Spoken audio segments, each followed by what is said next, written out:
तानपुर तानपुर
नमः पार्वती पतये हाय हाय हाय महादेव नमोऽस्त्वनन्ताय सहस्रमूर्तये सहस्रपादा शिष्योर्भावे सहस्रनाम्ने पुरुषाय शाश्वते सहस्रकोटियुगधारिणे नमः। ॐ नमः शिवाय गुरवे सच्चिदानन्दमूर्तये निष्प्रपञ्चाय शान्ताय निरालम्बाय तेजसे नित्यानन्दाय गुरवे शिष्यसंसारिणे भक्तकाय कदेहाय नमस्ते चित्सदात्मने। ॐ सहनावतु सहनौ भुनक्तु सह वीर्यं करवावहै तेजस्विनावधीतमस्तु मा विद्विषावहै। ॐ शान्ति शान्ति शान्ति। ॐ नमो गुरुभ्यो गुरुपादुकाभ्यो नमः पयेभ्यः पयपादुकाभ्यः आचार्य सिद्धेश्वरपादुकाभ्यो नमो नमः श्री गुरुपादुकाभ्यः। ऐङ्कार ह्रीङ्कारस्य युक्ता श्रीङ्कार गूढार्थमाविभूत्या ओङ्कार महिमा प्रतिपादिनीभ्यां नमो नमः श्री गुरुपादुकाभ्याम्। होत्राग्निहोत्राग्निहविष्यहोत्रे होमादिसेवाकृतिभासमहनं यद्ब्रह्म तद्बोधवितारिणीभ्यां नमो नमः श्री गुरुपादुकाभ्याम्। कामादिसर्प व्यजगारुडाभ्यां विवेकवैराग्यनिधिप्रदाभ्यां बोधप्रदाभ्यां धृतमोक्षप्रदाभ्यां मोक्षदाभ्यां नमो नमः श्री गुरुपादुकाभ्याम् अनंत संसार समुद्रताय नौकायिताभ्यां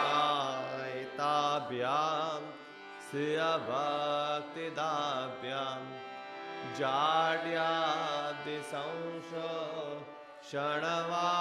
जाड्यादिसंशोषणवाडवाभ्यां नमो नमः श्री गुरुपादुकाभ्याम् ओम शांति शांति शांति। ओम अस्य श्री गुरु गीता स्तोत्र मंत्रस्य भगवान् सदाशिवऋषि नानाविधानि छन्दांसि श्री गुरु परमात्मा देवता हम बीजं सह शक्ति क्रोम कीलकं श्री गुरु प्रसाद सिद्ध्यर्थे जपे विनियोगा अथ ध्यानम् हंसाभ्यां परिवृत्तपत्रकमले दिव्ये जगत्कारणे विश्वोत्तीर्णमनेकदेहनिलयैः स्वच्छमात्मेच्छया तद्योतं पदशाम्भवं तु चरणं दीपाङ्कुरग्राहिणं प्रत्यक्षाक्षरविग्रहं गुरुपदं ध्यायेद्विभुं शाश्वतम् चतुर्विधा पुरुषार्थसिद्ध्यार्थे जपे विनियोगा सूत उवाच कैलासशिखरे अम्ये भक्तिसन्धाननायकं प्रणम्य पार्वती भक्त्या शङ्करं परिपृच्छति श्रीदेव्युवाच ॐ नमो देवदेवेश परात्परजगद्गुरो सदाशिव महादेव गुरुदीक्षां प्रदेहि मे केन मार्गेण भोः स्वामिन् देहि ब्रह्ममयो भवेत् त्वं कृपां कुरु मे स्वामिन् नमामि चरणौ तव ईश्वर उवाच मम रूपासि देवे त्वं त्वत्प्रीत्यर्थं वदाम्यहं लोकोपकारकः प्रश्नो न केनापि कृतः पुरा दुर्लभं त्रिषु लोकेषु तच्छृणुष्व वदाम्यहं गुरुं विना ब्रह्म नान्यत् सत्यं सत्यं वरानने वेदशास्त्रपुराणानि इतिहासादिकानि च मन्त्रयन्त्रादिविद्याश्च स्मृति उच्चाटनादिकं शैवशाक्तागमादीनि अन्यानि विविधानि च अपभ्रंशकराणीह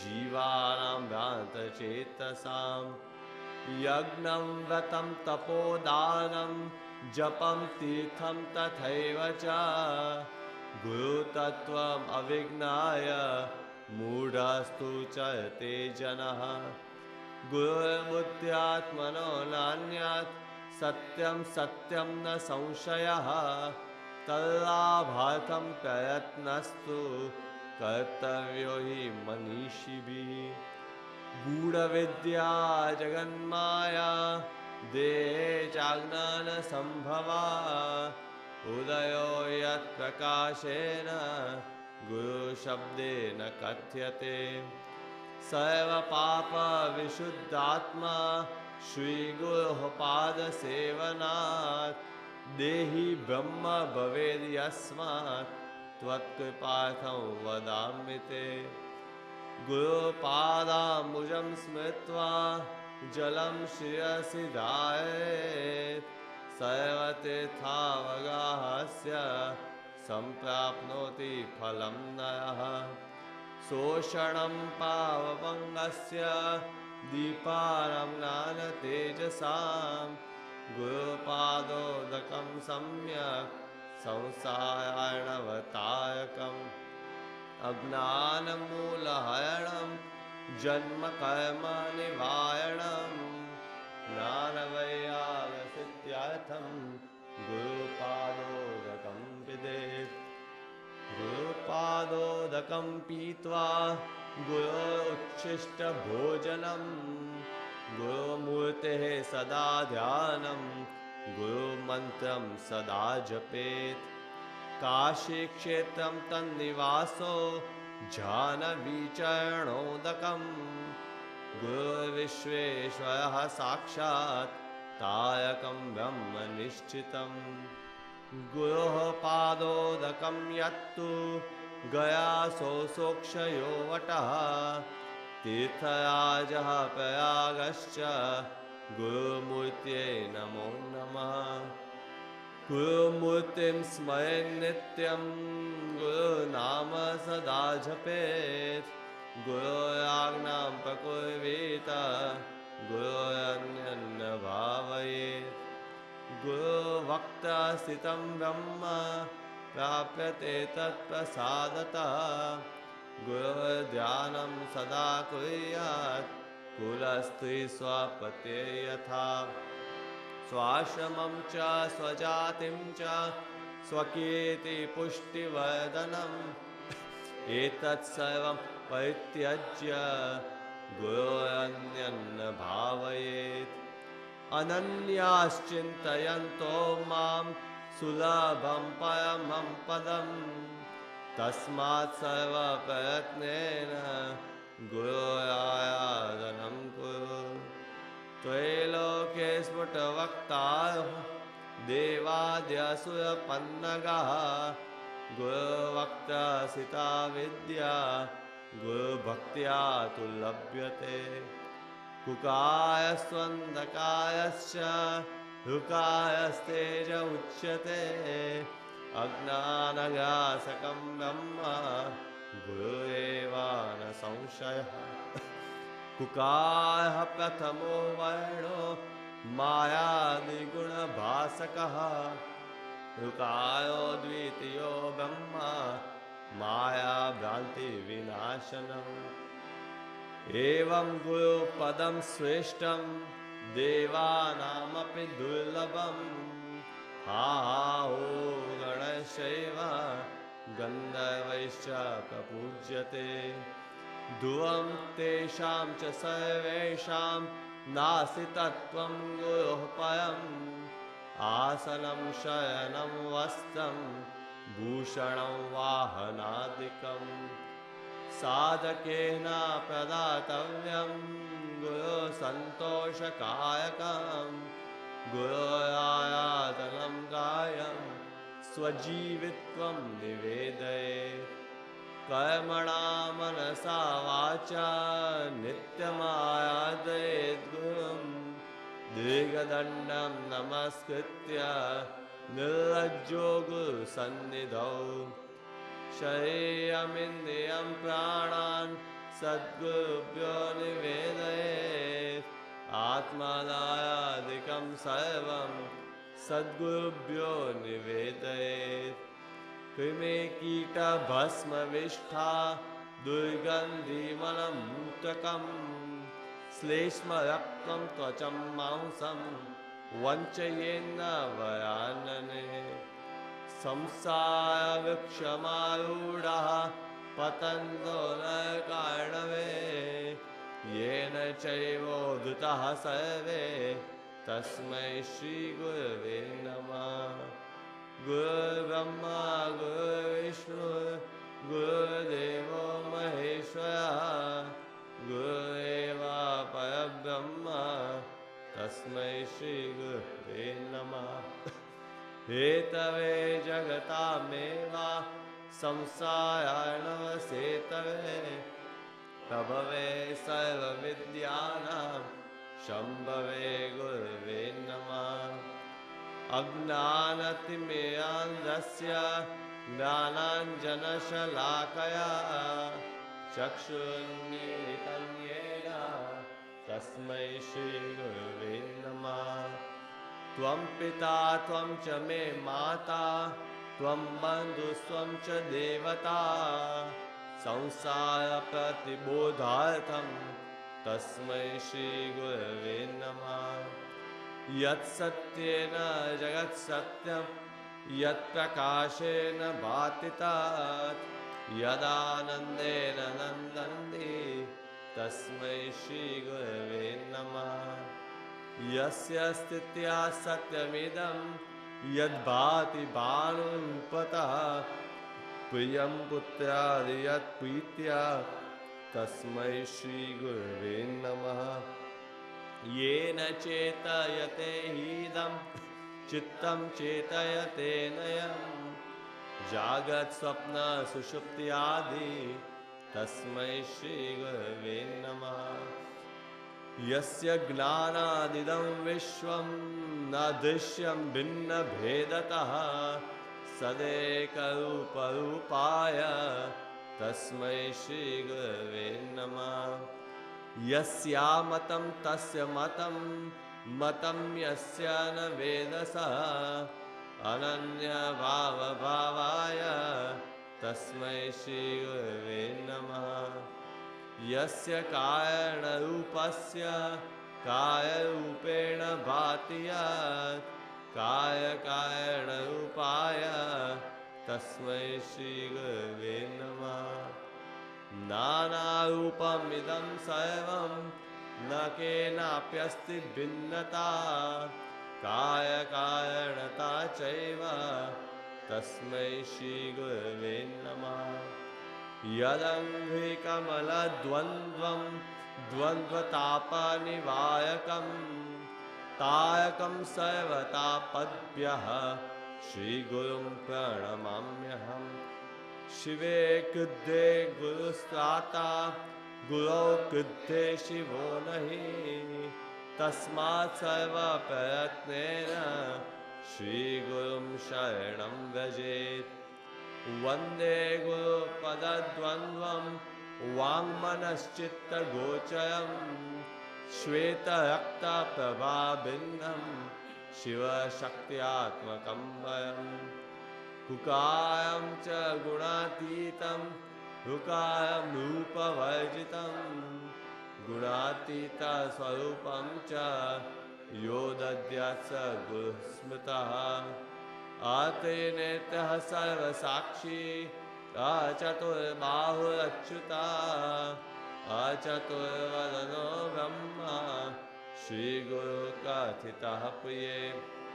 अयं मया जलबद्धो दयासागरविद्ये यदनुग्रहतो जन्तुश्चित्तसंसारमुक्तिभाक्। श्रीगुरोः परमं रूपं विवेकचक्षुषोऽमृतं मन्दभाग्या न पश्यन्ति अन्धासूर्योदयं यथा।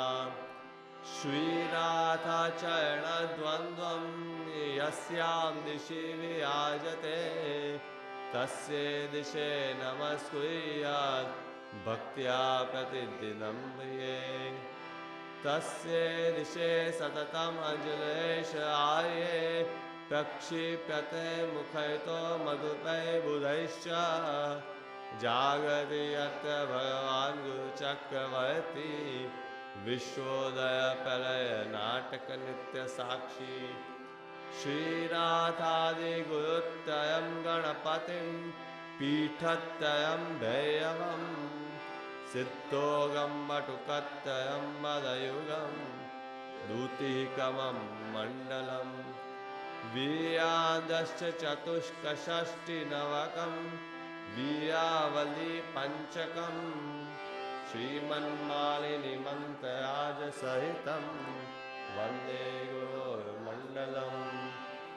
अप्यस्ते सकले सुदीर्घमनिले व्याधिप्रदे दुष्करे प्राणायामशते अनेककरणे दुःखात्मके दुर्जये।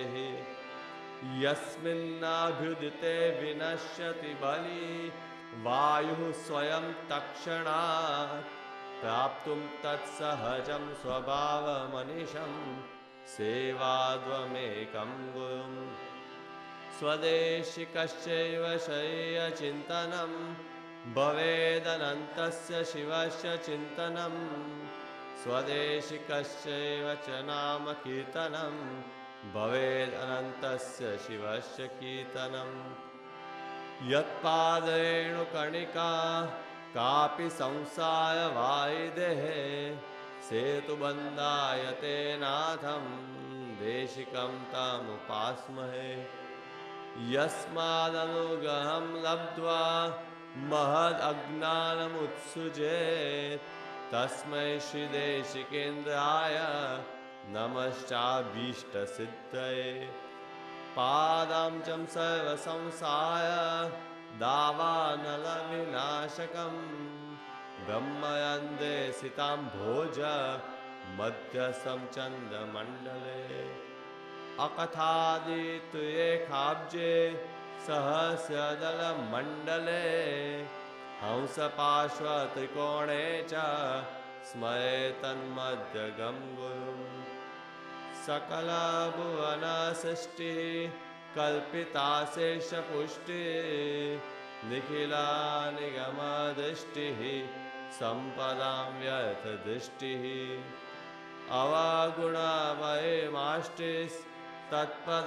अवगुणभयमाष्टिस्तत्पदार्थैकदृष्टिः भवगुणपरमेष्टिः मोक्षमार्गैकदृष्टिः सकलभुवनारङ्ग स्थापनसंवयष्टिः सकरुणाय साविष्टिस्तत्त्वमाला समष्टिः सकला समयसृष्टिः सच्चिदानन्ददृष्टिः निवासतु मयि नित्यं श्रीगुरोर्दिव्यदृष्टिः अग्निशुद्धं समन्तातु ज्वालापैचकादिया मन्त्रराजमिमं मन्ये हर्निशं पातु मृत्युतः तदेजति तन्नेजति तद्दूरे तत्समीपके तदन्तरस्य सर्वस्य तदो सर्वस्य बाह्यतः अजोऽहमजरोऽहं च अनादिनिधनः स्वयम् अविकारश्चिदानन्द अणीयान्महतो महान् अपूर्वाणां परं नित्यं स्वयं ज्योतिर्निरामयं विराजं परमाकाशं ध्रुवम् आनन्दम् अव्ययम् श्रुतिः प्रत्यक्षमेतीयम् अनुमानश्चतुष्टयम् यस्य चात्मा तपो वेद देशिकं च सदा स्मरेत् मननं यद्भवं कार्यं तद्वदामि महामते साधु त्वं च मया दृष्टं त्वयि तिष्ठति साम्प्रतम् अखण्डमण्डलाकारं व्याप्तं येन चराचरं तत्पदं दर्शितं येन तस्मै श्रीगुरवे नमः सर्वश्रुतिशिरोरत्ना विराजितपदाम्बुजः वेदान्ताम्बुजसूर्यो यस्तस्मै श्रीगुरवे नमः यस्य स्मरणमात्रेण ज्ञानमुत्पद्यते स्वयं य एव सर्वसम्प्राप्तिस्तस्मै श्रीगुरवे नमः चैतन्यं शाश्वतं शान्तं व्योमातीतं निरञ्जनं नादबिन्दुकलातीतं तस्मै श्रीगुरवे नमः स्थावरं जङ्गमं चैव तथा चैव चराचरं व्याप्तं येन जगत्सर्वं तस्मै श्रीगुरवे नमः ज्ञानशक्तिसमारूढस्तत्त्वमाला विभूषितः भुक्तिमुक्तिप्रदाताय तस्मै श्रीगुरवे नमः अनेक जन्म संप्राप्त सर्वकर्म विदाहिने स्वात्मज्ञान प्रभावेण तस्मै श्री गुरवे नमः। न गुरोरधिकं तत्त्वं न गुरोरधिकं तपः तत्त्वं ज्ञानात् परं नास्ति तस्मै श्री गुरवे नमः। मन्नाथ श्री जगन्नाथो मद्गुरुस्ते जगद्गुरुः ममात्मा सर्वभूतात्मा तस्मै श्री गुरवे नमः। ध्यानमूलं गुरोर्मूर्तिः पूजामूलं गुरोः पदं मन्त्रमूलं गुरोर्वाक्यं मोक्षमूलं गुरोः कृपा। गुरोरादिरनादिश्च गुरोः परमदैवतं गुरोः परतरं नास्ति तस्मै श्री गुरवे नमः। सप्तसागरपर्यन्तं तीर्थस्नानादिकं फलं गुरोरङ्घ्रिपयो बिन्दु सहस्रांशेन दुर्लभम्। हरोरुष्टे गुरुश्चाता गुरोरुष्टेन कश्चन तस्मात् सर्वप्रयत्नेन श्रीशरणं व्रजेत्। गुरुरेव जगत्सर्वं ब्रह्म विष्णु शिवात्मकं गुरोः परतरं नास्ति तस्मात् सम्पूजयेत् गुरुम्। ज्ञानं विज्ञानसहितं लभ्यते गुरुभक्तितः गुरोः परतरं नास्ति देयोऽसौ गुरुमार्गिभिः। यस्मात् परतरं नास्ति नेति नेति दिवैषते मनसा वचसा चैव नित्यमाराधयेत् गुरुम्। गुरोः कृपाप्रसादेन ब्रह्म विष्णु सदाशिवः समर्थः प्रभवादौ च केवलं गुरुसेवया। देवकिन्नरगन्धर्वाः पितरो यक्षचारणः मुनयोऽपि न जानन्ति गुरुशुश्रूषणे विधिम्। महाकायगर्वेण तपो विद्याबलान्वितः संसारकुहरावर्ते घटयन्ते यथा घटाः। न मुक्ता देवगन्धर्वाः पितरो यक्षकिन्नरः ऋषयः सर्वसिद्ध्याश्च गुरुसेवापरान्मुखाः।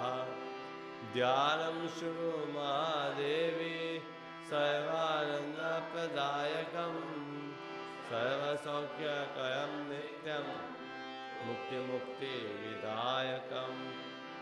श्रीमत्परब्रह्मगुरुं स्मरामि श्रीमत्परब्रह्मगुरुं वदामि श्रीमत्परब्रह्मगुरुं नमामि श्रीमत्परब्रह्मगुरुं भजामि। ब्रह्मानन्दं परमसुखदं केवलं ज्ञानमृतें द्वन्द्वातीतं गगनसदृशं तत्त्वमस्यादिलक्ष्यम्।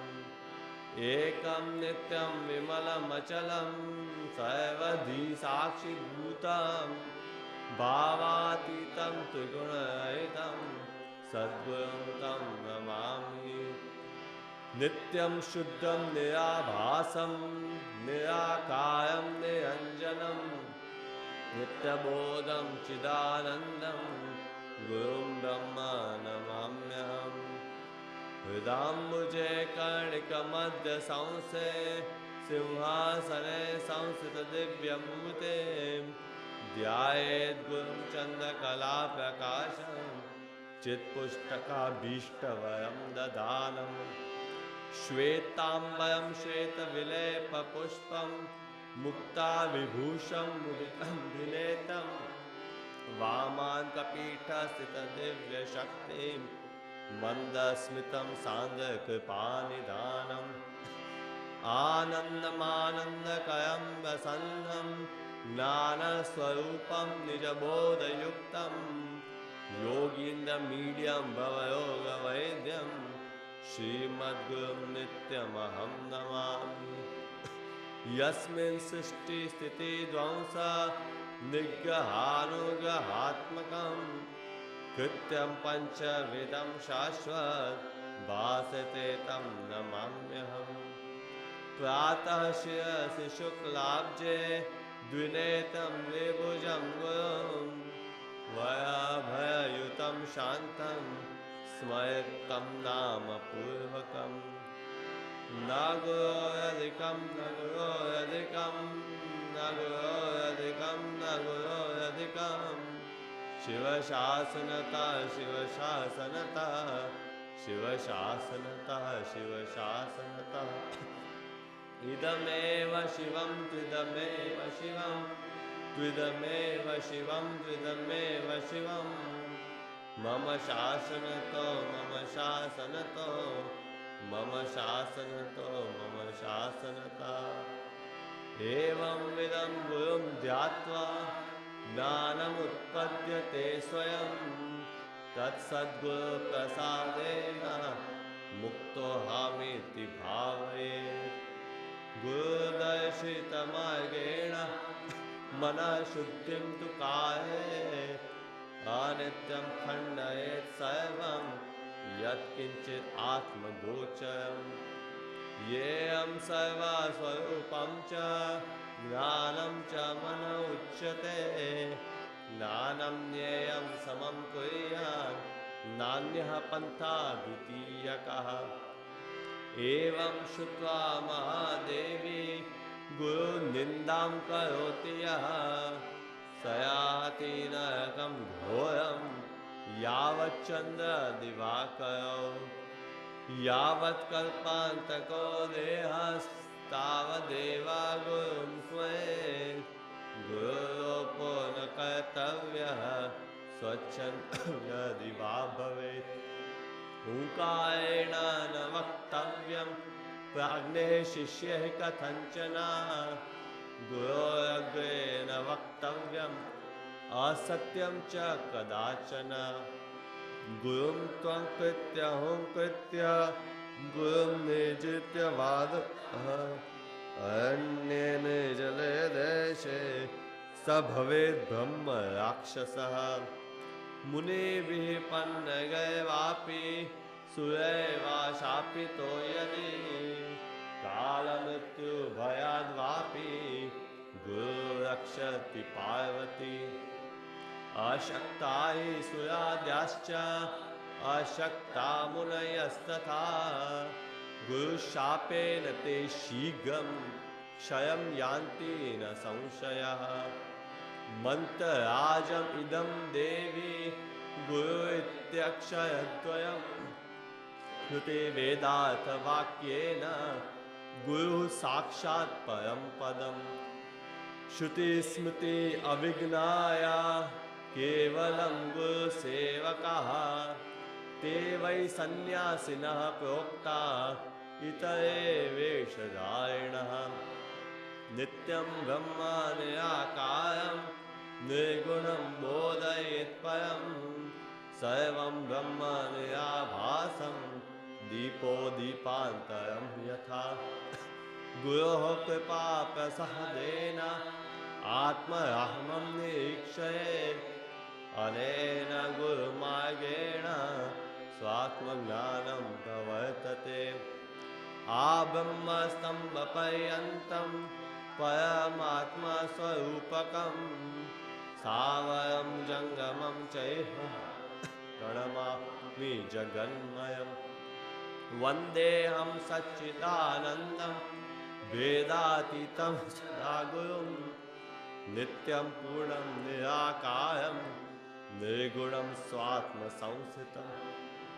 परात्परतरं ध्येयं नित्यमानन्दकारकं हृदयाकाशमध्यस्थं शुद्धस्फटिकसन्निभं।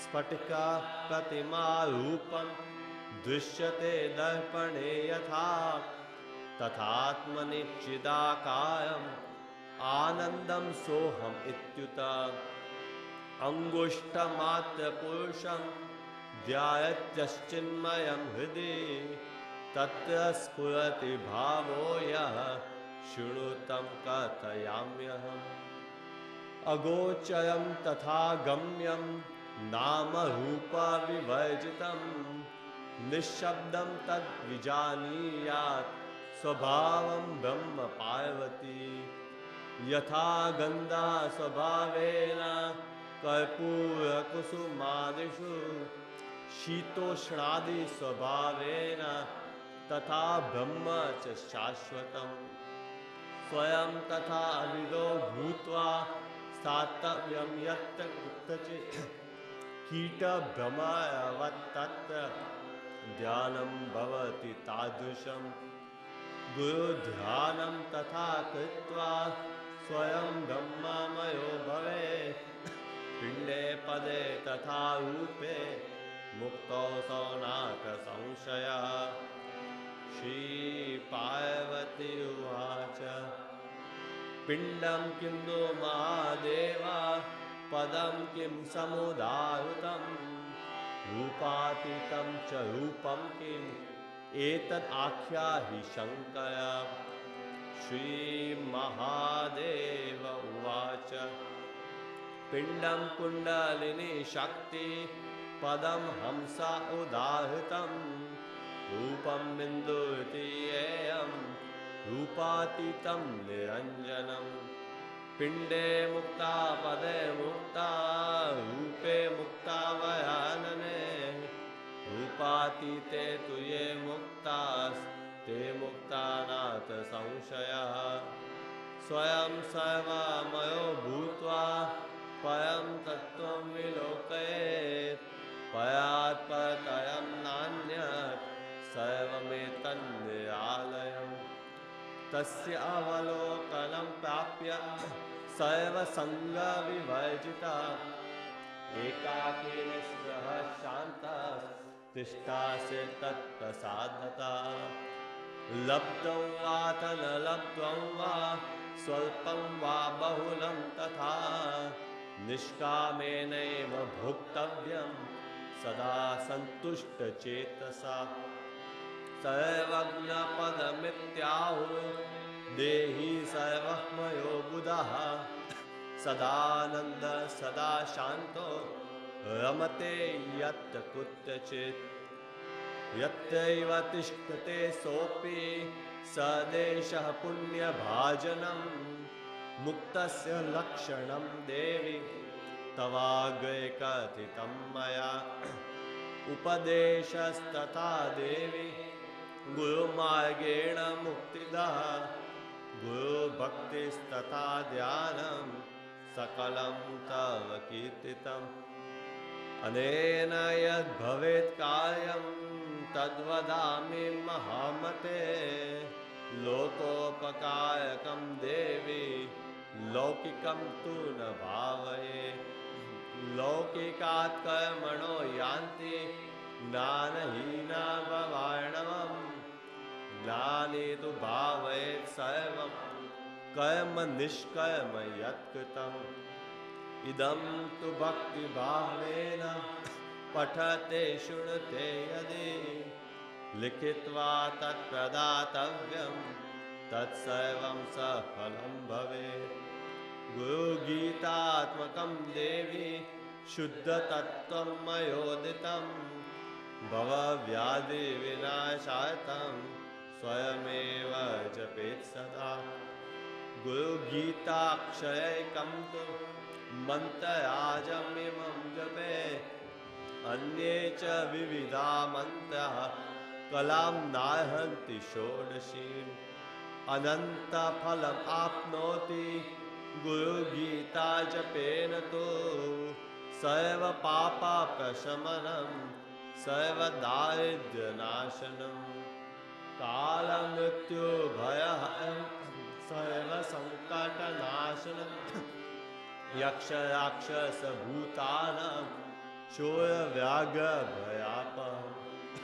महाव्याधिहरं सर्वं विभूति सिद्धिदं भवेत् अथवा मोहनं वश्यं स्वयमेव जपेत् सदा वस्त्रासने च दारिद्र्यं पाषाणे रोगसम्भवः मेदिन्यां दुःखमाप्नोति काष्ठे भवति निष्फलः कृष्णाजिने ज्ञानसिद्धि मोक्षश्रीव्याघ्रचर्मणि कुशासने ज्ञानसिद्धिः सर्वसिद्धिस्तु कम्बले कुशे वा दुर्वया देवी आसने शुभ्रकम्बले उपविश्य ततो देवी जपेत् एकाग्रमानसा देयं शुक्लां च शान्त्यर्थं वश्ये रक्तासनं प्रिये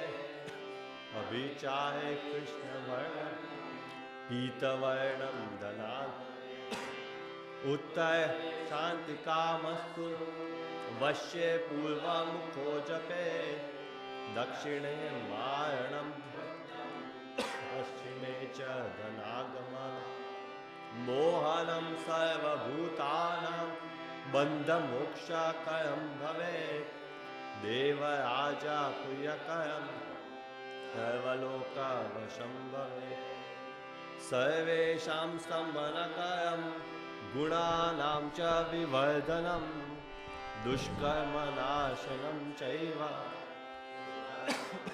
इदं भवेत् असिद्धं साधयेत् कायं नवग्रहभयापहं दुःस्वप्ननाशनं चैव सुस्वप्नफलदायकं सर्वशक्तिपरं नित्यं तथा वन्द्यासुपुत्रदम् अवैधव्यकरं स्त्रीणां सौभाग्यदायकं सदा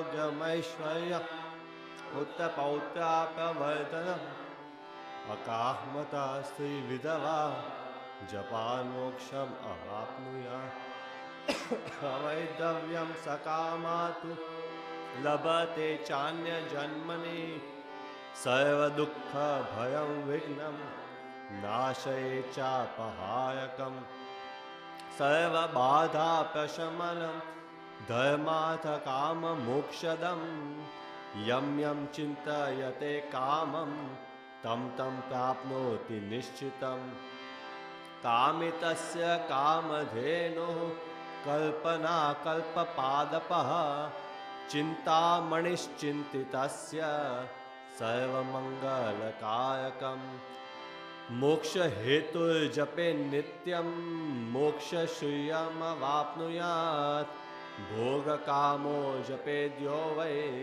तस्य कामफलप्रदं जपे शाक्तश्च सौरश्च गाणपत्यश्च वैष्णवः शैवस्य सिद्धिदं देवी सत्यं सत्यं न संशयः अथ काम्य जपे स्थानं कथयामि वयानने सागरे वा सरित्रीये थवा हरिहरालये शक्तिदेवालये गोष्ठे सर्वदेवालये शुभे वटे च धातुमूले वा मठे वृन्दावने तथा पवित्रे निर्मले स्थाने नित्यानुष्ठानतोऽपि वा निर्वेदनेन मौनेन जपमेतं समाचरेत् श्मशाने भयभूमौ तु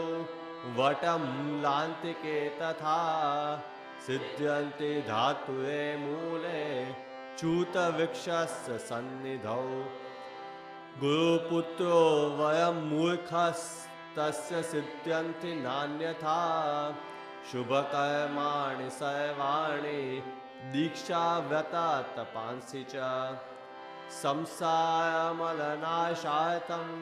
भवपाशनिवृत्तये गुरुगीताम्बसि स्नानं तत्त्वज्ञः कुरुते सदा स एव च गुरुः साक्षात् सदा सद्ब्रह्मवित्तमः तस्य स्नानानि सर्वाणि पवित्राणि न संशयः सर्वशुद्धः पवित्रोऽसौ स्वभावाद् यत्र तिष्ठति तत्र देवगणाः सर्वे क्षेत्रे पीठे वसन्ति आसनस्थः शयानो वा गच्छन् तिष्ठन् वदन्नपि अश्वारूढो गजारूढः सुप्तो वा जागृतोऽपि वा शुचिष्मांश सदा ज्ञानी गुरुगीता जपेन तु तस्य दर्शनमात्रेण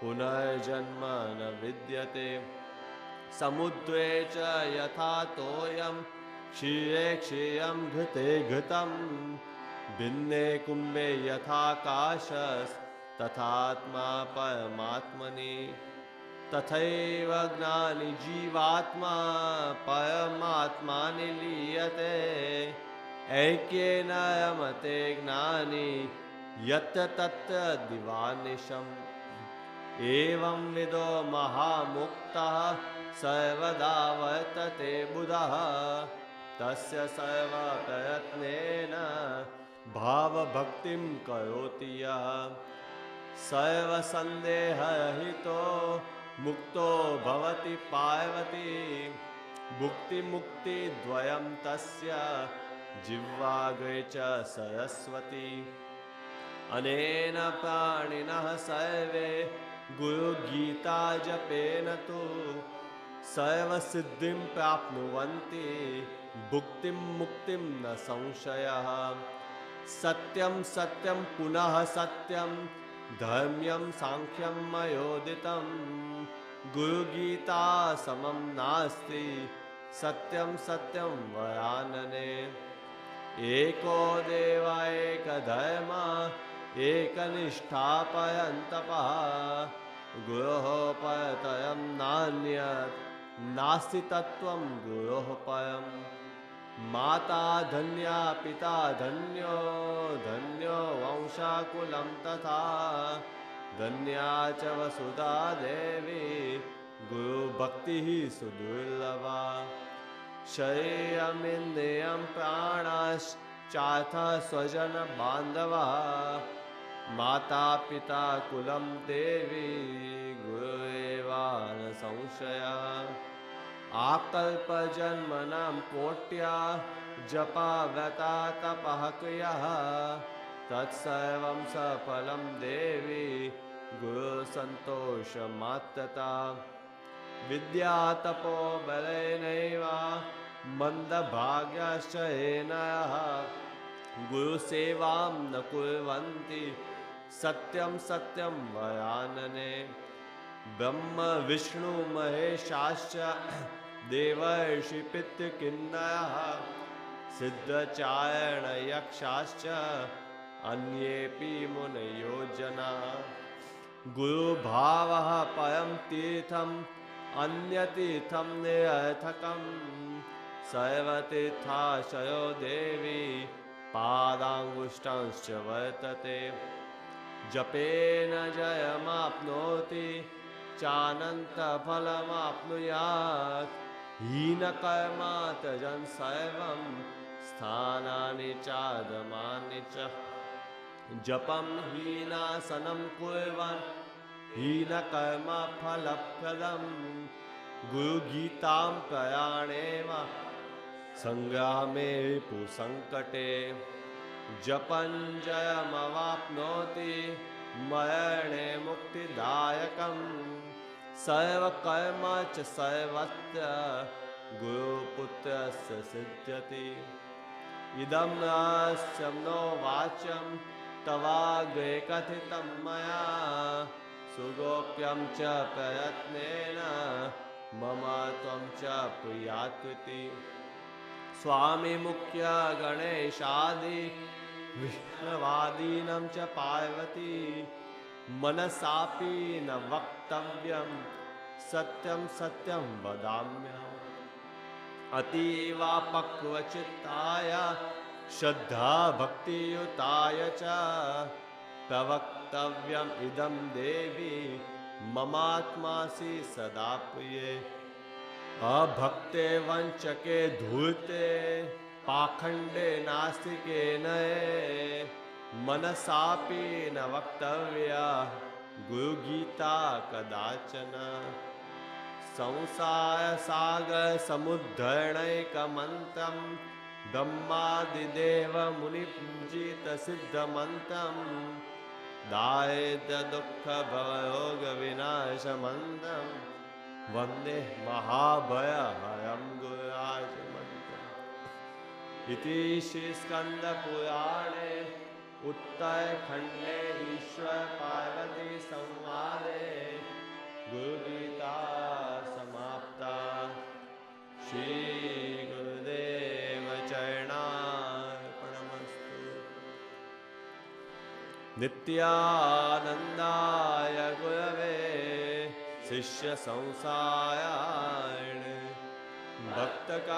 भक्तकायैकदेहाय नमस्ते चित्सदात्मने निर्वासनं निराकाङ्क्षं सर्वदोषविवर्जितं निरालम्बं निरातङ्गं नित्यानन्दं नमाम्यहम् निर्ममं निरहङ्कारं समलोष्टाश्मकाञ्चनं समदुःखसुखं धीरम् अवधूतं नमाम्यहम् अविनाशिनमात्मानम् एकं विज्ञाय तत्त्वतः वीतरागभयक्रोधं नित्यानन्दं नमाम्यहम् नाहं देहो न मे देहो जीवो नाहम् अहं भिचित् एवं विज्ञाय सन्तुष्टम् अवधूतं नमाम्यहम् समस्तं कल्पनामात्रम् आत्मामुक्ता सनातनम् इति विज्ञाय सन्तृप्तं नित्यानन्दं नमाम्यहम् नानाग्निदग्धकर्माणं कामसङ्कल्पवर्जितं हेयोपादेयहीनं तम् अवधूतं नमाम्यहम् स्वभावेनैव यो योगी सुखं भोगं न वाञ्छति यदुच्छालाभसन्तुष्टं नित्यानन्दं नमाम्यहम् नैव निन्दः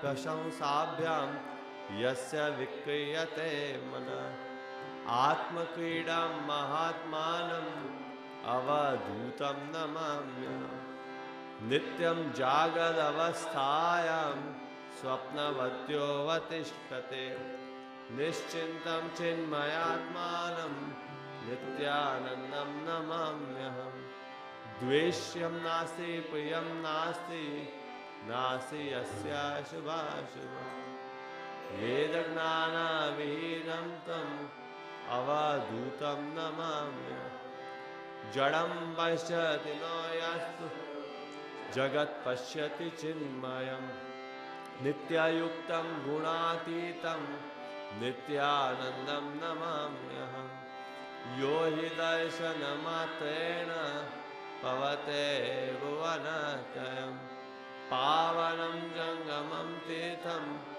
अवधूतं नमाम्यहम् सर्वपूज्यं सदापूर्णम् अखण्डानन्दविग्रहम् स्वप्रकाशं चिदानन्दं नित्यानन्दं नमाम्यहम् निष्कलं निष्क्रियं शान्तं निर्मलं परमामृतं गणेशपुरीवासेनम् अवधूतं नमाम्यहम् योगपूर्णं तपोमूर्तिं प्रेमपूर्णं सुदर्शनं ज्ञानपूर्णं कृपामूर्तिं नित्यानन्दं नमाम्यहम् दुर्जना सज्जनो भूयात् सज्जना शान्तिमाप्नुयात् शान्तो मुच्येत बन्धेभ्यो मुक्तश्चान्यान् विमोचयेत् स्वस्ति प्रजाभ्यः परिपालयन्तां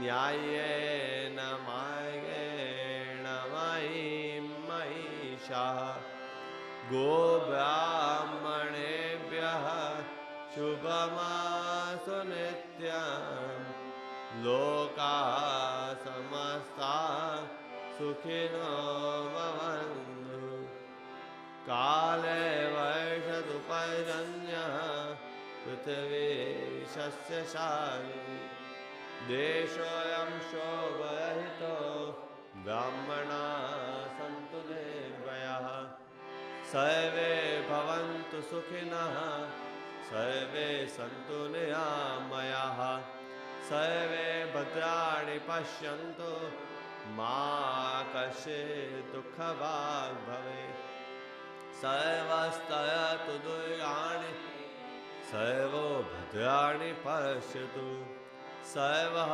कामान् अवाप्नोतु सर्वः सर्वत्र नन्दतु स्वस्ति माता उत पितॄणास्तु स्वस्ति गोभ्यो जगते पुरुषेभ्यः विश्वा सुभूतं सुवेदात्रं नास्तु योगे वधुष्येम सूर्यम् ॐ शान्ति शान्ति शान्ति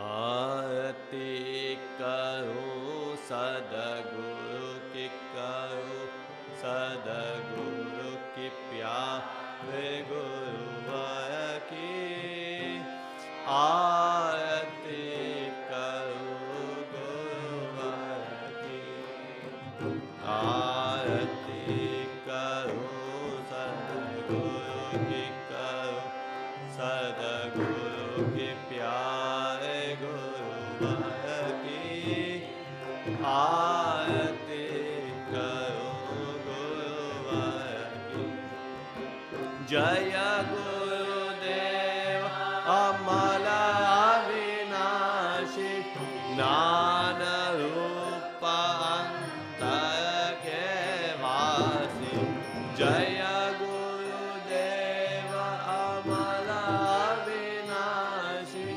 ज्ञान रूप अंतर के वासी पग पग पाए दे प्रकाश जैसे किरण दिन करगी आरती करो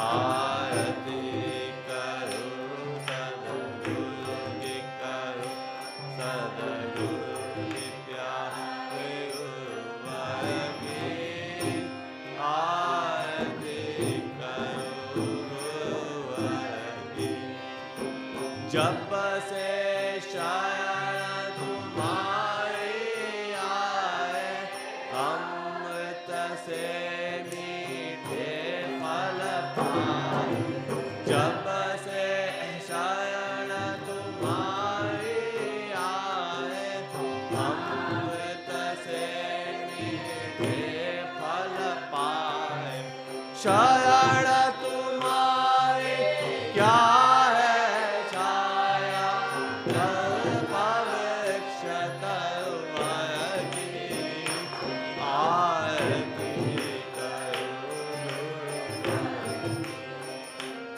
आरती करो सद्गुरु की करो सद्गुरु प्यारे गुरुवर की आरती करो गुरुवर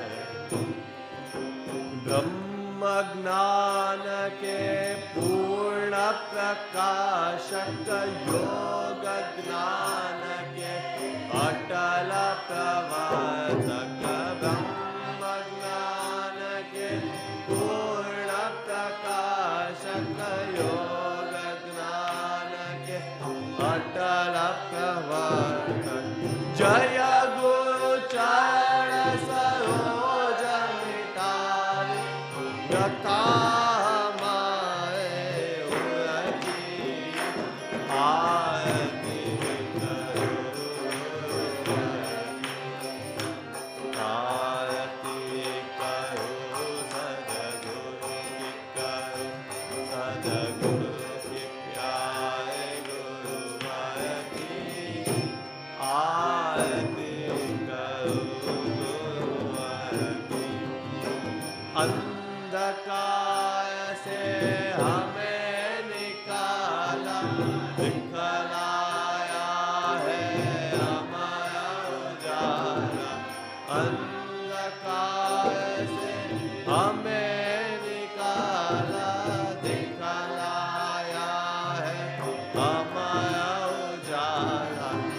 कब से जाने जान रहे थे, खाक सुनो दर की आरती आरती करो सद्गुरु की सद्गुरु प्यारे गुरुवर की आरती करो गुरुवर। संशय मिटा विवेक कराया, भवसागर पार लगाया। संशय मिटा विवेक कराया, भवसागर से पार लगाया। अमर प्रदीप जला कर दिशा दूर सतन की आरती करो आरती करो सद्गुरु की करो सद्गुरु की प्यारे गुरुवर की आरती करो गुरुवर की। भेदो बीच भेद बिताया, आवागमन में मुक्त कराया। भेदो बीच भेद बताया, आवागमन में मुक्त कराया। धन्य हुए हम पाकर धारा, ब्रह्म ज्ञान निरंजन की आरती आरती करो सद्गुरु गुरुवर की आरती करो गुरुवर। करो कृपा सद्गुरु जगताय, सतपथ दर्शक भ्रांति निवारण। करो कृपा सद्गुरु जगताय, सतपथ दर्शक भ्रांति निवारण। जय हो नित्य ज्योति दिखलारे वाले राधा की आरती करो आरती करो सद्गुरु की करो सद्गुरु की प्यारे गुरुवर की आरती करो गुरुवर की। नित्यानंद है सद्गुरुदाता, शक्तिपात के दिव्य प्रदाता। मुक्तानंद सद्गुरुदाता, शक्तिपात के दिव्य प्रदाता। कर के वास गणेश पुरे, भव बाधा जन की आरती करो आरती करो सद्गुरु प्यारे गुरुवर की आरती करो गुरुवर की। ओम चैतन्य शाश्वतं शरणं व्योमातीतं निरञ्जनं नादबिन्दु कलातीतं तस्मै श्री गुरवे नमः। सद्गुरुनाथ महाराज की जय।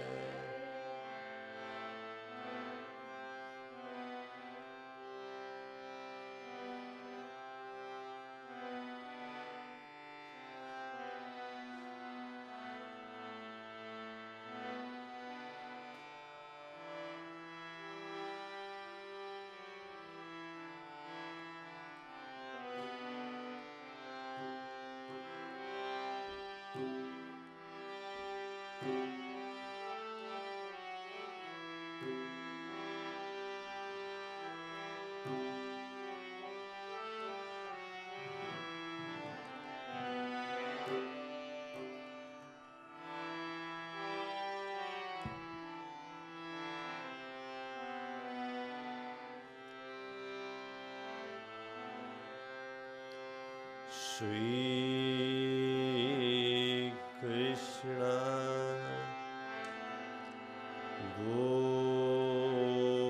Govinda Hare Murare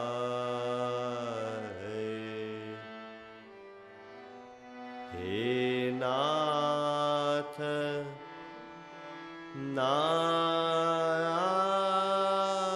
Narayana Vasudeva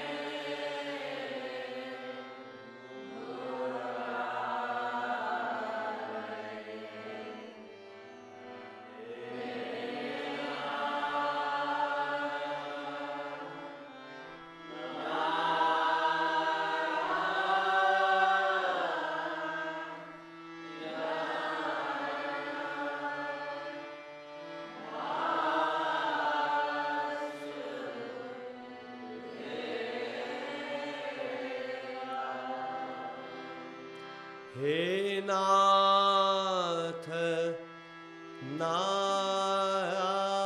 Narayana Vasudeva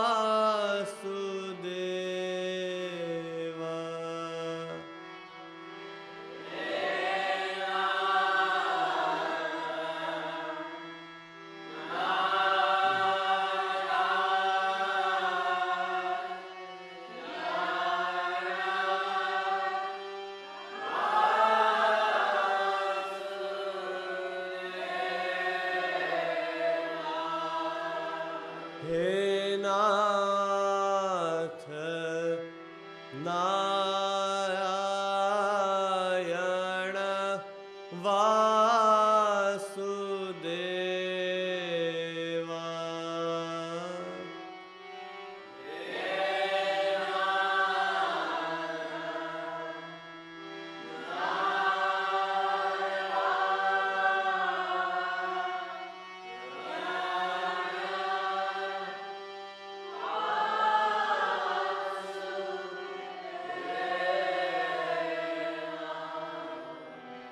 He Nath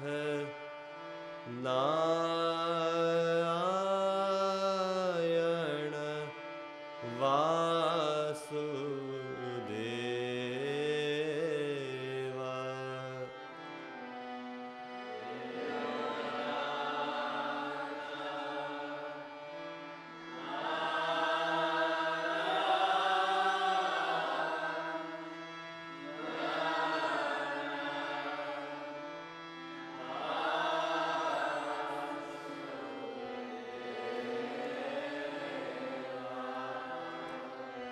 He Nath Narayana Vasudeva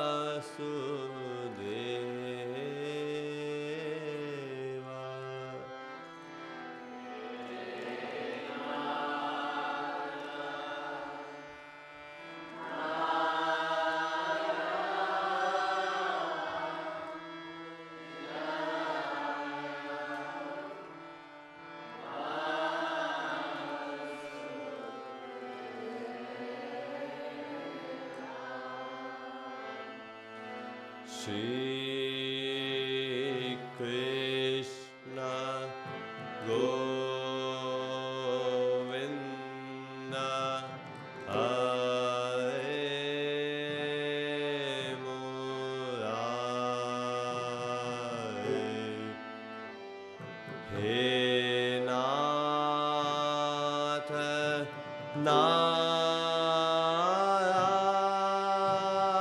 Narayana Vasudeva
हे नाथ नारायण वासुदेवा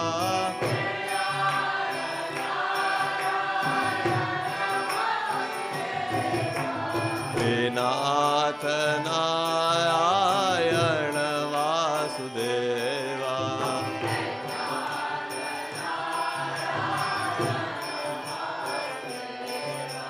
हे नाथ नारायण वासुदेवा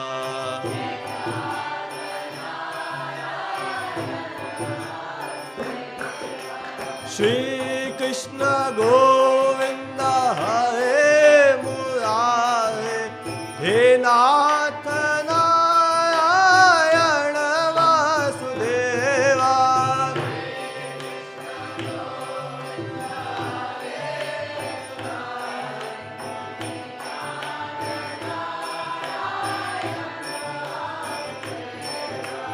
श्री कृष्ण गोविंद हरे मुरारे हे नाथ नारायण वासुदेवा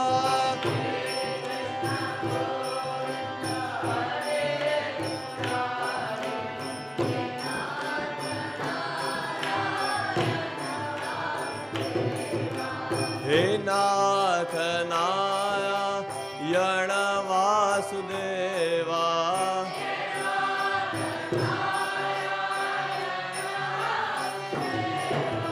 हे नाथ नारायण वासुदेवा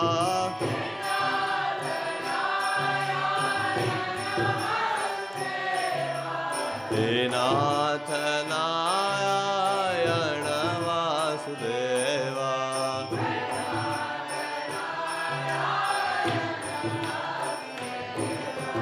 हे नाथ नारायण वासुदेवा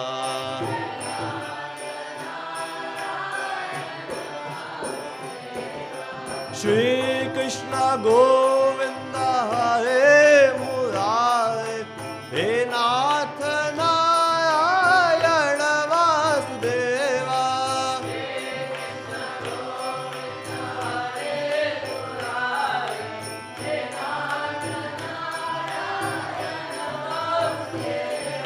श्री कृष्ण गोविंद हरे मुरारे हे नाथ नारायण वासुदेवा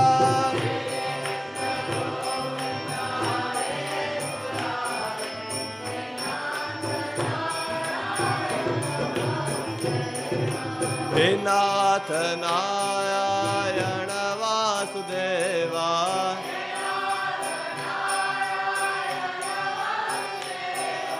हे नाथ नारायण वासुदेवा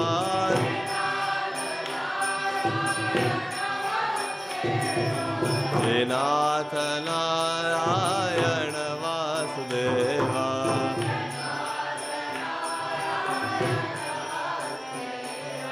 हे नाथ नारायण वासुदेवा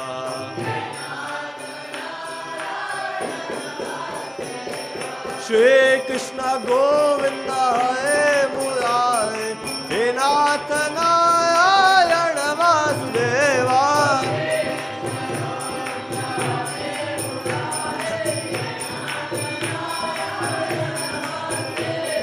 श्री कृष्ण गोविंद हरे मुरारे हे नाथ नारायण वासुदेवा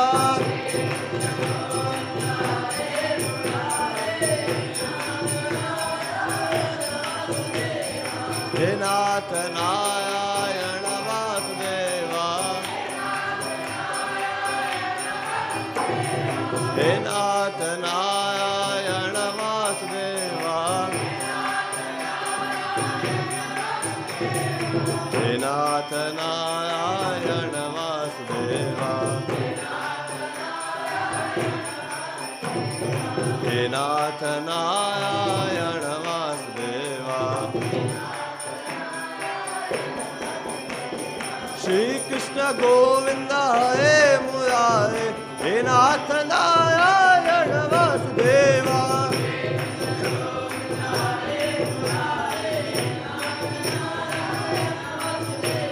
श्री कृष्ण गोविंद हे मुरारे हे नाथ नारायण वासुदेवा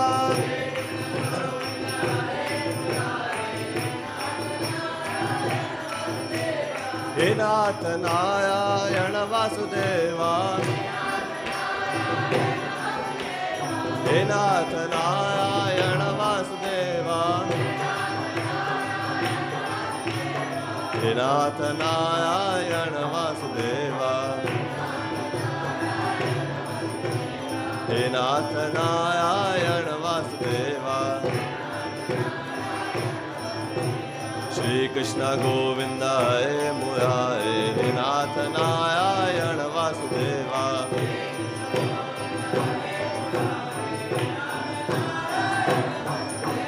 श्री कृष्ण गोविंद हे मुरारे हे नाथ नारायण वासुदेवा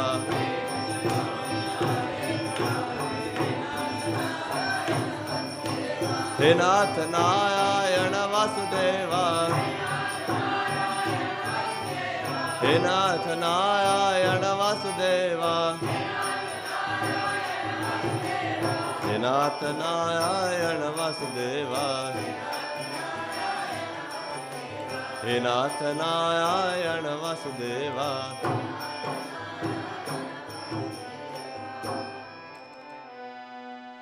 हे नाथ नारायण वासुदेवा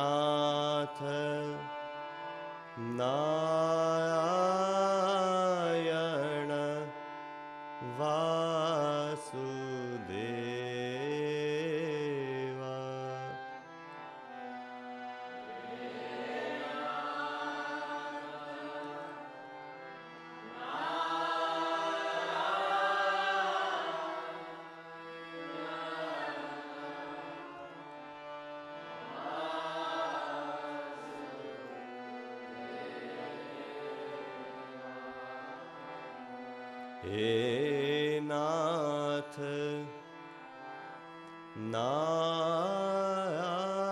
नारायण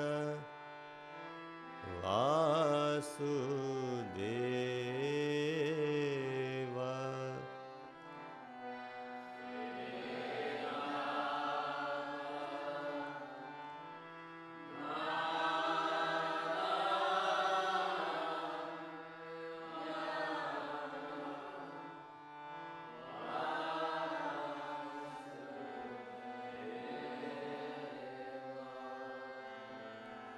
ॐ पूर्णमद पूर्णमिदं पूर्णमुदच्यते पूर्णस्य पूर्णमादाय पूर्णमेवावशिष्यते ॐ शान्ति शान्ति शान्तिः सद्गुरुनाथ महाराज की जय।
Shivaya.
Raghunath Maharaj ki jai.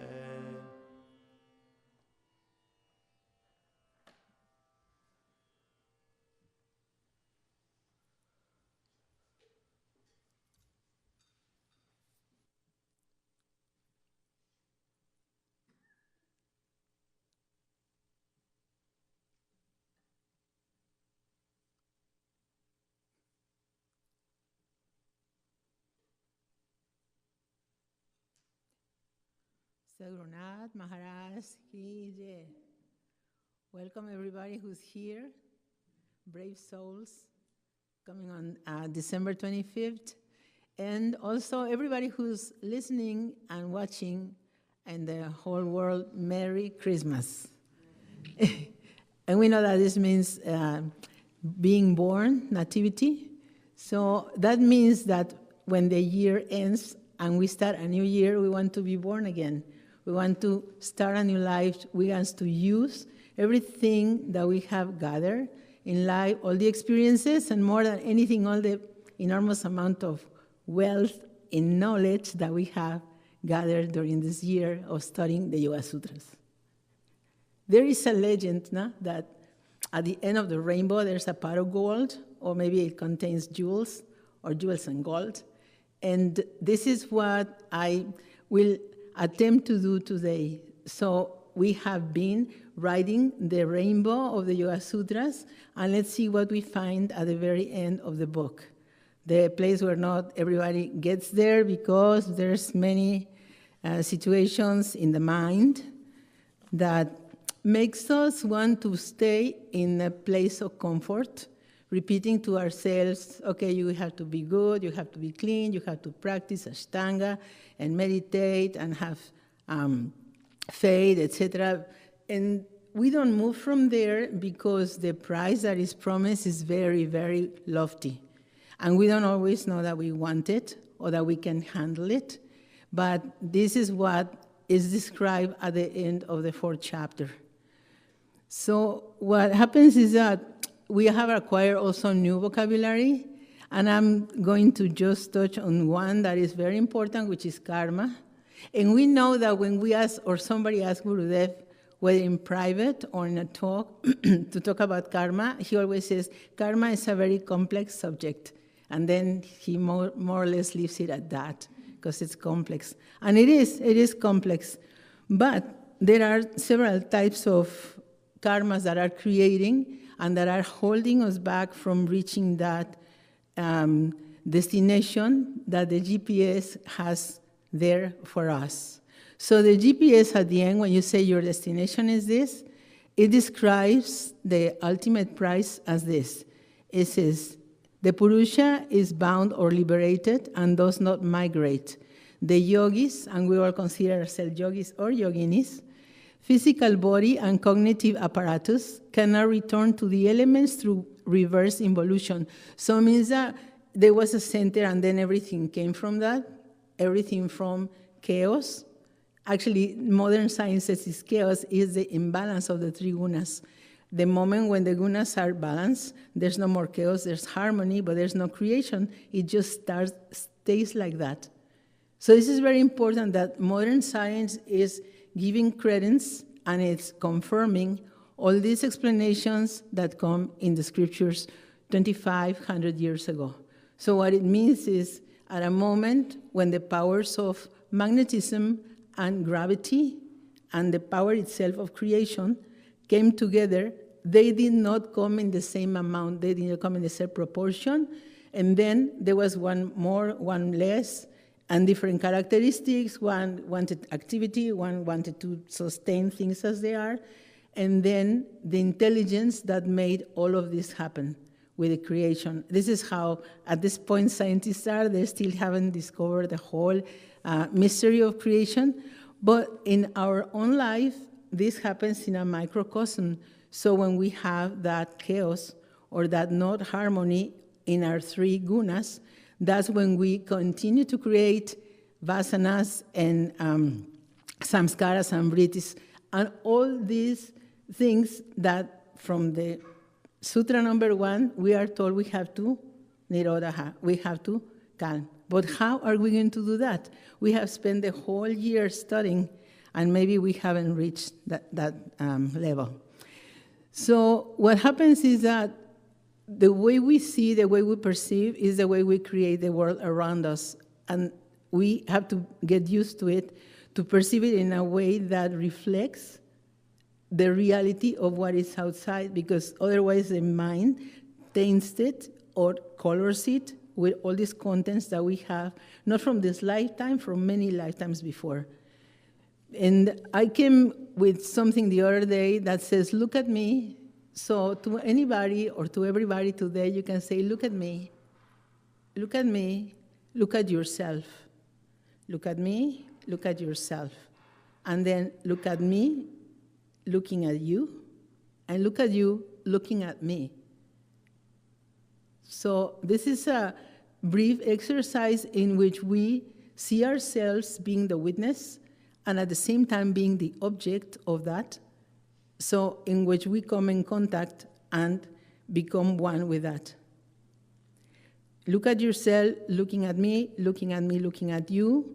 Look at what surrounds you and what is looking at you. Everything you are looking at is also looking at you. That we are going to see next year in the Spanda Karikas.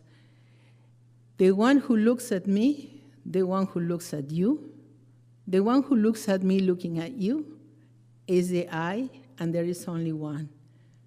So if we begin the day in this way, and remembering that everybody and everything is already one, then I think it's like we get on top of a ladder or a staircase and start seeing things from a higher viewpoint from 5 in the morning, instead of just waking up and jumping in the shower and start our activities, and the mind is already, at the moment we wake up, starts creating more of those that we don't want to have many, vrittis, samskaras, etc. This is what I've been practicing, and I was lucky to have 2 weeks vacation. So it is very different when you have the time. I remember before I left, Gurudev mentioned a phrase that was interesting to me. He said, 1 or 2 days or sometime, be free from schedules. Be free from schedules. And that to me was very surprising, because he's a person who believes in schedules. And especially living here, there's always schedules, and they're firm, and we have to follow them. But being there in my sister's house, I made the effort to forget about the schedules. I thought it's just 1 or 2 days, and let's see what happens. And what happens is that time took on another dimension. And what I found was that she gets up not earlier than 6:30, 7 a.m., but my body wakes up at 4 no matter where I am, because it's so used to it. So I found myself with 3 hours in the morning to do whatever I wanted to do. And so I thought, what am I going to do now? I'm going to meditate seriously. No phone is going to ring. The music is not going to come to interrupt my meditation. I can do what I want. So I showered and sat down there. And it was amazing, because in the Yoga Sutras, there's an exercise that says this.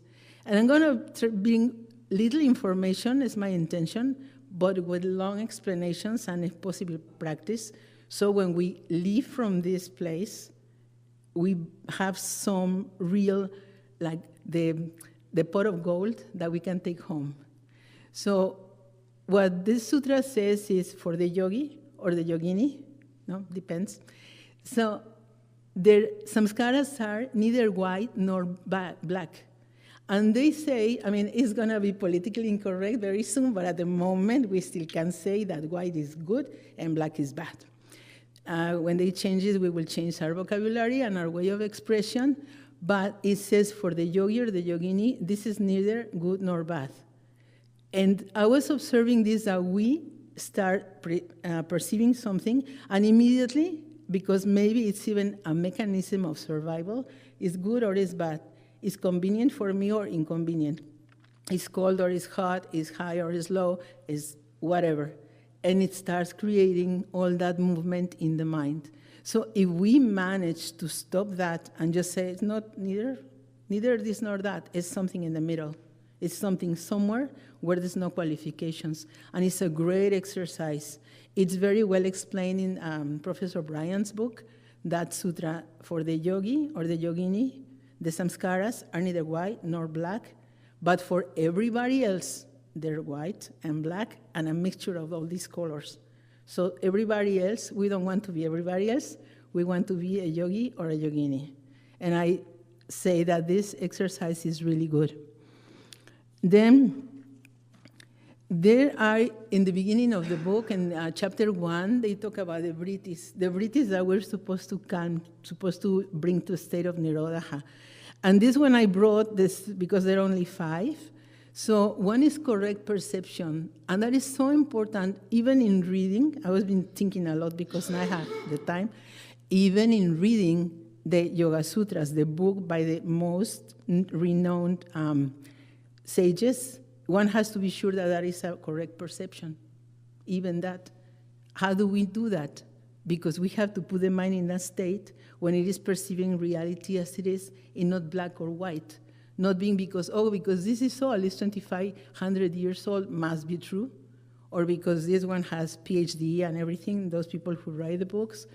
Then we have to see if it vibrates with us, that truth. So the first one is correct perception, knowledge. Then the second one, that we gather our information, is incorrect perception. And in the course of time, that should be easier to identify for us, because then we hear it and they, no, that's fake news. So the incorrect perception is one of the two. And then imagination or fantasy, which is happening 90% of the time. There has been even studies in which they say, while we're like talking now, the mind is in its reveries, in its daydreaming, and we have to bring it here, and so that it can perceive little by little reality in a more real way. Because otherwise we're just living in fantasy. That is what is explained here so clearly. And then there's only 2 more. So sleep when we're sleepy or when we're daydreaming. We also don't perceive things as they are. And some people go and have their dreams interpreted, but it's just dreams. It's just the mind doing its thing while the body is asleep. And finally is memory.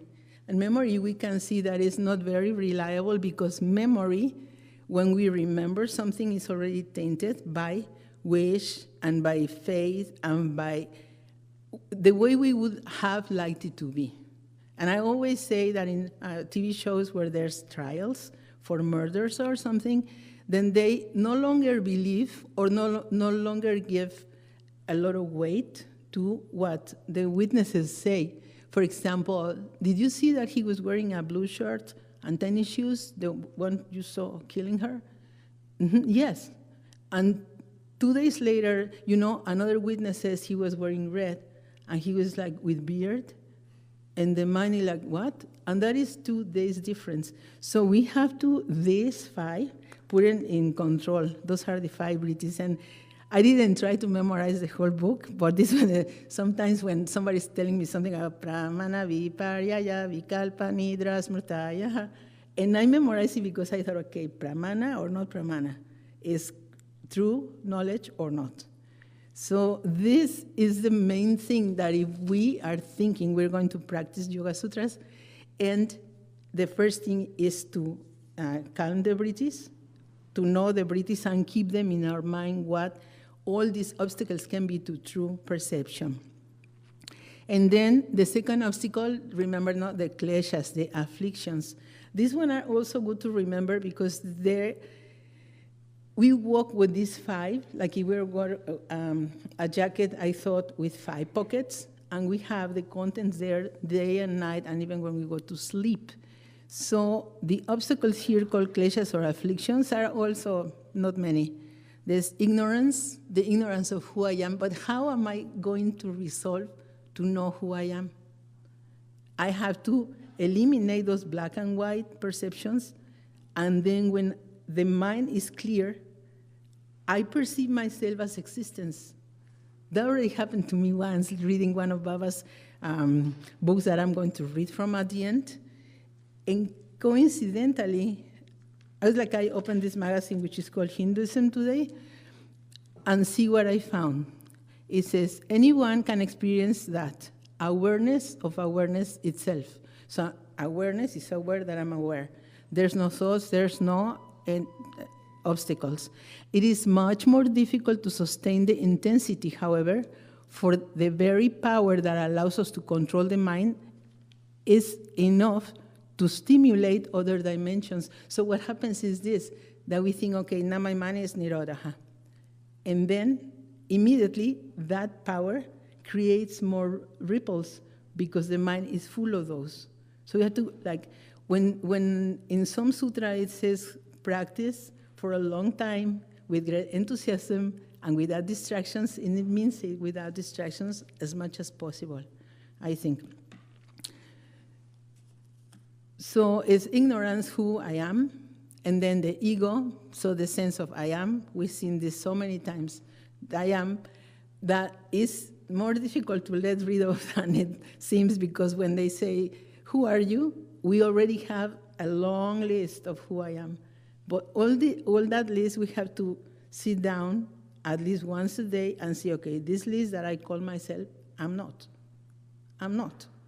And begin to set our boundaries. You know, when you go to a psychologist and they want you to be happy, they say, set your boundaries with people. Don't always do what they ask you. You have to, no? Well, set our boundaries with the thoughts. At least sometime, but I would say every day, and for some, at least 45 minutes. And then the other one is, so attachment and aversion, I don't want to go too much into it because we know them very well. So we like something, we suffer. We don't like something, and we also, doesn't bring us joy.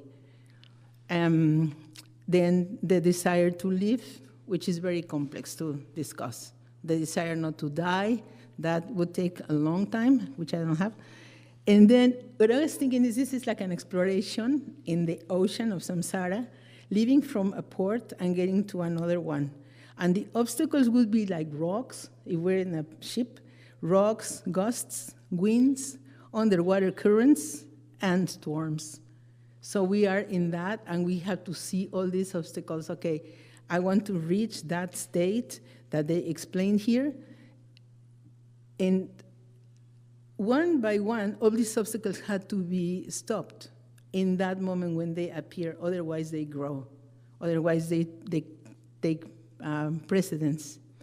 So then, again, it says here, the yogi's physical body and cognitive apparatus cannot return to the elements through its reverse involution. What does this mean? What does this mean? That sounds so interesting. So the samskaras, it says, samskaras, dissolve into the mind. There is a power that dissolves it. The same power that creates it is the power that dissolves it. It says when the samskaras with no content, or the samskaras that they're like relaxing samskaras, he calls them. So it's the opposite, doesn't create more thoughts, creates less thoughts. When these are more than the other ones, naturally, it's like they preside over the mind, and then they begin to destroy themselves, right? They begin to dissolve themselves. That's what it says here. So it says, dissolve into the mind into the ego into the buddhi, and the latter into prakriti. So everything takes that matter characteristic that does have nothing to do with us. And here I would like to say something that I found so interesting, because yoga is supposed to be union. It's supposed to be of two things or three things or several things, make one.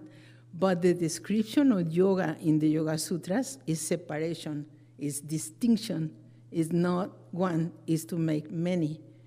This took me some time to try to understand it. And what happens is here that I become separate to my perception of who am I. So then I only identify myself with the bigger me, that is called Purusha. This is another different vocabulary that we have to learn, remember? It's not Shiva, it's not Atman, it's not Brahman, it's Purusha is new for us to a certain extent. So this Purusha is Ishwara, and when it's Ishwara, it is a very special Purusha that is not affected, as we are, that is there somewhere, that exists and creates, but is never touched by what it creates. Now, the interesting thing here is that God is a word that is a translation of Zeus, of the Greek god. So therefore, in our minds, we create it with a human shape, which it doesn't have. But because we come from the culture of the Greeks and the Romans, then we think God and we give it like a form. Then, Ishwara is one of the three suggestions that Patanjali does where we can meditate, where we can focus our mind, where we can concentrate, practice dharana. It's three, no? So it's tapas, swadhyaya, and Ishwara. But Ishwara is not really a god, as we understand it. You cannot do puja to Ishwara, you cannot ask for things, by means of chanting or praying or anything. It's just that creator, but not the main creator, is one product. So when we read all these things, then we have to, little by little, what is the center of this teaching? So this talk has a name that is the karma factor and the dharma cloud. So according to how he explains the karmas here, the kleshas are the root of karma. So all these afflictions create presences there that will yield an effect. But the cause and the effect is not always so easy to discern, because sometimes the effect is the cause. We do something and then something happens, and we tend to believe that that happened because of something outside of us and not see what is the source of that effect. So it says here, it is said here that the kleshas are good and bad. So they always leave an imprint on the samskaras. And here, I would say, we need to stop thinking whether this is good or bad. This is a good samskara, this is a bad samskara. They are samskaras, we have to get rid of them. Because the samskara creates vrittis, the vrittis create more samskaras, and never mind that they're good or bad, they bind. They bind you, they don't liberate you. This is what it says here. We have to fill our mind. This is another image that I love it. With samskaras that are void of content, they are empty. They come, they occupy space, they protect by occupying that space that no new samskaras, good or bad, come in our mind. And it's purifying in the sense that then the mind is capable of perceiving the reality as it is. So it's like, for example, I have a cup here and it has coffee and I want to get it clean. There's two ways I can do it. One is like I take it and I empty it and then it's empty. But it's not so easy to do with the mind because it has attachment to the thoughts and the samskaras. So what we do is put it under the tap and run the clear water, pure water, run it, and it will liberate or fill the cup so that the dirty coffee or whatever substance, it empties that. And it's only then filled with clarity. And then we can see things as they are. So it is the same thing that I was saying in the beginning when it says it's neither black, it's neither white. It's nothing. It has no color.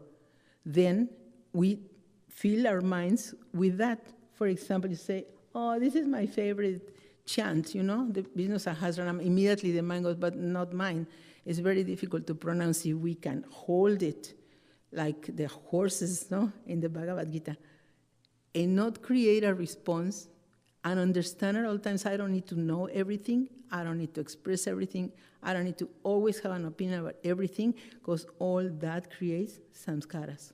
It's just the ego working that I know more than you do, or at least I know different, and let's see who wins. But we have to do this in a way that everybody wins. So the teaching here is not to fill ourselves with more information than we already have, but try to fill it with empty or void of content samskaras. And then it says here, some of the samskaras which create the karma, are faster and some are slower to be activated. They are activated by outside, but the general, because we would think, okay, people who were born the same day at the same time, and how come they're different? Because they interpret, according to their own karmas, the reality that is outside. Then he gives an example, and it's an example we have these things here. There's some insects called cicadas, and they sleep for 17 years. It's incredible. And then something happens in the outside that resonates with their own samskaras, because they also have it, and then they wake up only to live for a few weeks, 1 or 2 weeks, that's it. So they wait for 17 years to come to life, to make our life impossible because they're very loud, and then they die. But before they die, they lay eggs, and those eggs sleep for 17 years. It's like, why? It's like the birds that go to sleep for 5 months. It's like, understand this creation is so difficult. But this is for us what we have to think, that these samskaras are latent, they're like sleeping, and then something that happens outside or inside will activate them, and we have to be very alert. That's what it says. If you want to reach this point, you have to be very, very alert. And we do want to, get there, because I'll tell you something a little personal, but I just turned 70, and I realized I don't have that much time to waste. So I don't want to just learn the basics. I want to attain this achievement that he talks about. Why not? I had nothing better to do with my life. And this year, at 23, it will be 40 years that I met Gurudev. So I have to have something to show for it. After 40 years of following and being with him, it's a long time. And the thing here is faith. I heard beautiful talks about this aspect of faith, and it's just knowing, not just belief, but when somebody says, no, I know, that is faith. That is very important.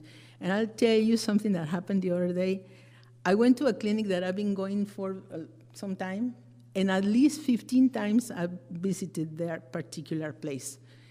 And so I always factor in the time to park the van, because there's always, sometimes there's room, sometimes there's not, etc., and the appointment is at a certain time. So this last time I went, and of course I saw that somebody was coming out, and then I wanted to get in, but I couldn't because somebody else did it. And I had seen that sign that says valet service all the time. I've seen it, but I never thought it was mine. I never could claim it. I never thought that I had access to it. I think in some races of my mind, I thought it's just for the doctors or for the wheelchairs, but it was just my imagination, viparyaya. I don't like this viparyaya too much. And so I see the guy from the valet parking with his shirt, jacket, valet. And just to ask, I asked him, excuse me, what is the cost for the service of the valet? And I hear him, because we were both wearing this, $3. I said, $3? $3 an hour? I thought, that's cheap. No, I can do that. She says, free. And it totally changed my outlook of that. I thought, I didn't believe I deserve it. I didn't believe it was available for me, like this state of the Dharma cloud.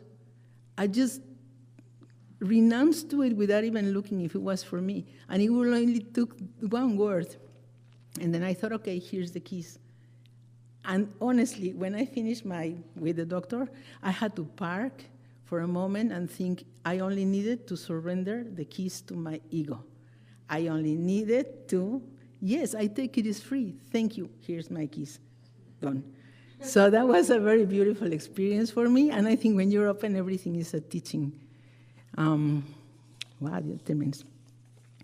So the explanation here of the Dharma, the karma is enough. But I would like to say something else about the mind.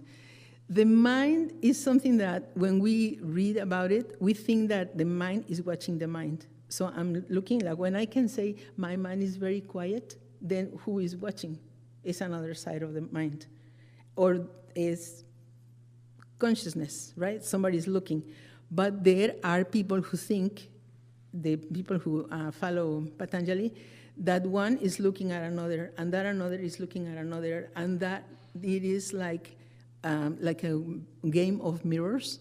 And I would invite you to come when we finish the program and everything to the ladies' room bathroom, because that phenomenon happens with two mirrors that are there, and then we will understand it completely. How you look from one mirror reflecting another mirror, creates innumerable copies of the same mirror. It's an optical illusion, but what of all this is not an illusion? Everything is an optical or an auditory illusion. So what it says here is that when these samskaras dissolve into the mind, and the mind into the ego, and the ego into the buddhi, and later into the prakriti, so that is when we really achieve that what we want, that what is perfect. Then,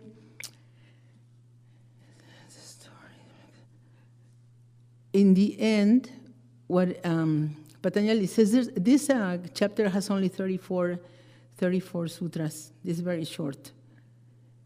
But I find something in the 29, one second, that I wanted to read here. In 29, what it says is, understand what the sutra is saying. When the yogi has no interest in the benefits accruing from discernment, his discernment has reached its perfection. So when the yogi or the yogini no longer wants even liberation, you don't want liberation, you don't want achievements, you don't want anything, then he says what happens is that he or she becomes like a cloud. And it's called a dharma cloud because wherever it goes, it just springs or bestows nothing but blessings. But it is its nature. You don't have to go and look, and it doesn't look like the person is like that. It's just there, the dharma clouds. So that is the end, to become, or actually to unbecome, could be the word, and then just live like that, perceiving reality as it is, because it is no longer with obstacles, with vrittis and samskaras and viparjayas and all this, that the mind creates and really feeds it so that there's always more, because it's its nature, like a mother, so there's more of something. And at the end, what it says is this: the Shakti, or we, who as existence, will know that we are existence and nothing else but that, when we allow this energy to just flow and go to its destination, because the only destination of that knowledge, of that consciousness, of that existence, is to manifest itself as existence, not as objects, okay? And then the example, and I'm going to finish with this, the example that I really liked is like a peasant or somebody who works in the fields, and he wants to water its fields, but he doesn't have to go and carry the buckets with the water. But the river or the brook or the stream naturally goes down, naturally goes like down, and will go through that anyway. It goes through that because there's no stopping the water. We all know how powerful the water is. When we want to stop it, you have to create like a dam there. So what happens is this, he says, the peasant or the agricultural person, he removes the obstacles, he moves it, and just allows the water to flow. So what we do, our job is to remove that obstacle, because the Shakti will reach its destination anyway. And we will become, so to use a word common, enlightened or achieve that, whether we want it or not. It's just a matter of when, it's not a matter of if. So that is the promise that comes here on the fourth, the final words of the fourth chapter, that I think is a great promise. It's very sweet. It's very intelligent, and he's somebody who did nothing but watch people's minds and his own for his whole life. at the end, because we want to read even the end of this, he says, ultimate liberation, so we know what that is. And devoid of any purpose for the Purusha, the gunas return to their original latent state. Devoid of any purpose for the Purusha. See, there's not a purpose now in creation. There's not the need to create. There's just enjoy the peace, enjoy the Nirodha. So, ultimate liberation is when the gunas, devoid of any purpose for the Purusha, return to their original latent state. In other words, when the power of consciousness is situated in its own essential nature, that is where we have reached home. So this is the last words. At the very end, he says, this is my final offering. This is the end of the 4th chapter. Patanjali has fulfilled its task. And we finish with that. So I hope this is, I find it so inspiring, and I find it so great that we can actually do something different than the usual, and not just sit down and repeat the mantra, but repeat it with a feeling, with knowledge. And I have my favorite here, no, Baba, Secret of the Siddhas. It's very brief, but it has so much. It says, one who has firm conviction easily attains the experience of perfection in his own state by knowing Shiva. This comes through scriptural inference or just one word for the Guru. Practice sadhana with the following awareness. I am a form of Shiva. I will attain Shiva. By becoming him, I will attain him. Because I am Shiva, I will attain Shivahood very easily. This is the sadhana to attain Shiva.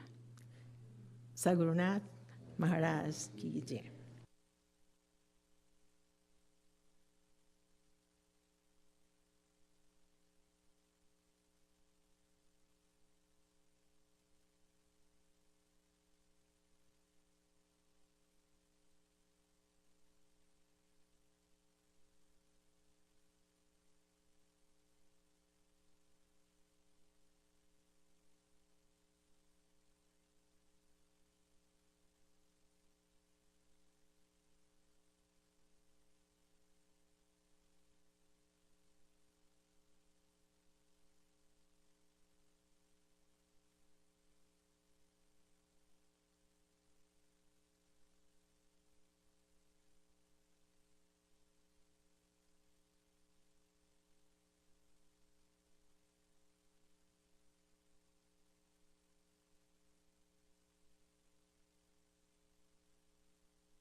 Om Shri Ram Jai Ram Jai Jai Ram Om Shri Ram Jai Ram Jai Jai Ram Shri Ram Jai Ram Jai Jai Ram Shri Ram Jai Ram Jai Jai Ram